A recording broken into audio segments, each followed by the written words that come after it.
Even from the beginning, Percy Jackson was different. Percy Jackson throughout the series has displayed powers and feats beyond your typical demigod. Before he could even walk, a snake slithered into his crib and he strangled it. No sword, no powers, just instinct. At the age of 12, he killed the Minotaur, barehanded. Later, he fought Ares, the god of war, and that wasn't even close to his peak.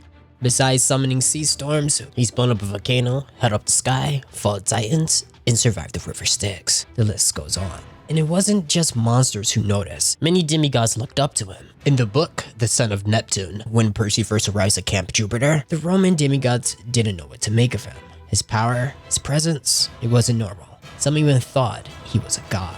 By the end of the week, he was named Praetor, their highest military rank. These type of achievements don't simply come from mere luck. But what made him more powerful than other demigods? Could it be the struggles of his childhood, an abusive stepfather, 6 school expulsions? But none of that is out of the ordinary for a demigod. Yeah, Percy's a child of the big 3, but so is Thalia. And the best thing she can do is use a little mist and summon some lightning. Or Percy's out here crewing an entire ship and moving it with his mind. So why was Percy so different? If you look closely across the series, a few theories begin to emerge. Fate has always surrounded Percy.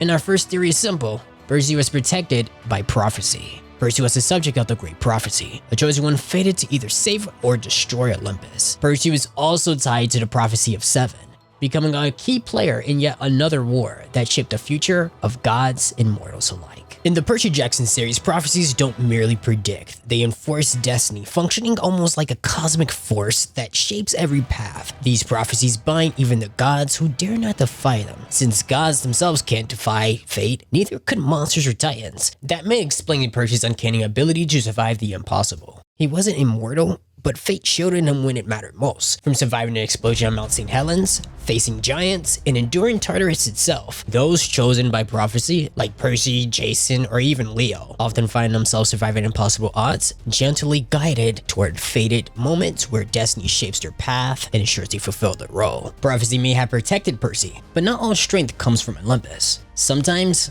it starts at home. See, Sally Jackson isn't just any mortal. Like Luke's mother and Rachel Dare, she possessed clear sight, meaning she could see through the mist. She wasn't chosen as an oracle, but she may share some similar sensitivity. And that may be even why Apollo, the god of prophecy, seemed to take an interest in her when he first meets her. A rare sign that something may be different about Miss Jackson. Poseidon once referenced Sally Jackson as a queen amongst women, the kind of mortal that he hasn't met in 1,000 years. Many people assume this was just flattery, an expression of love, admiration, but I think he was actually onto something. In Wrath of the Triple Goddess, it's confirmed that Hecate's goddess of magic once spoke to Sally directly. Hecate recognizes Sally's potential as a witch, but by the time Sally actually discovers Hecate, she was already too old for formal training. The opportunity passed. Here's the thing. Her untapped connection to magic may have been left dormant, only to later reveal itself in her son, Percy Jackson. This might even explain the variety and depth of Percy's power. His ability to manipulate ships and even overpower a primordial god might not come solely from Poseidon. Having a witch for a mother adds a unique layer of magical potential. We've seen this kind of hybrid power before. Take Hazel Levesque, for example. Her mother was a known practitioner in dark magic, and that connection may have heightened Hazel's natural sensitivity to magic and the myths, allowing for control and manipulation that far exceeds your average demigod. It's this kind of magical bloodline that I believe didn't just amplify Hazel's powers, but also Percy's too. But what if it wasn't just blood or magic that shaped Percy? What if it was something even simpler?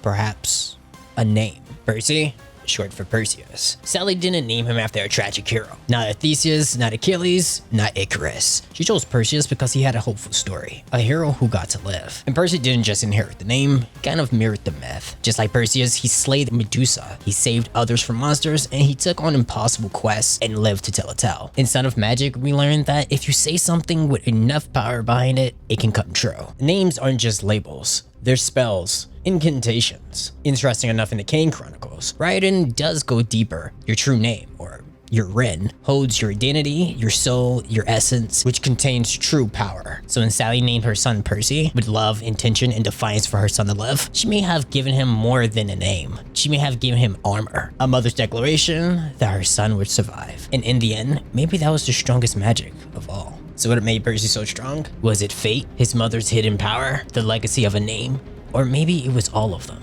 So what did you think of the theories? Got one of your own? Let me know in the comments below. And if you want more breakdowns like this, subscribe.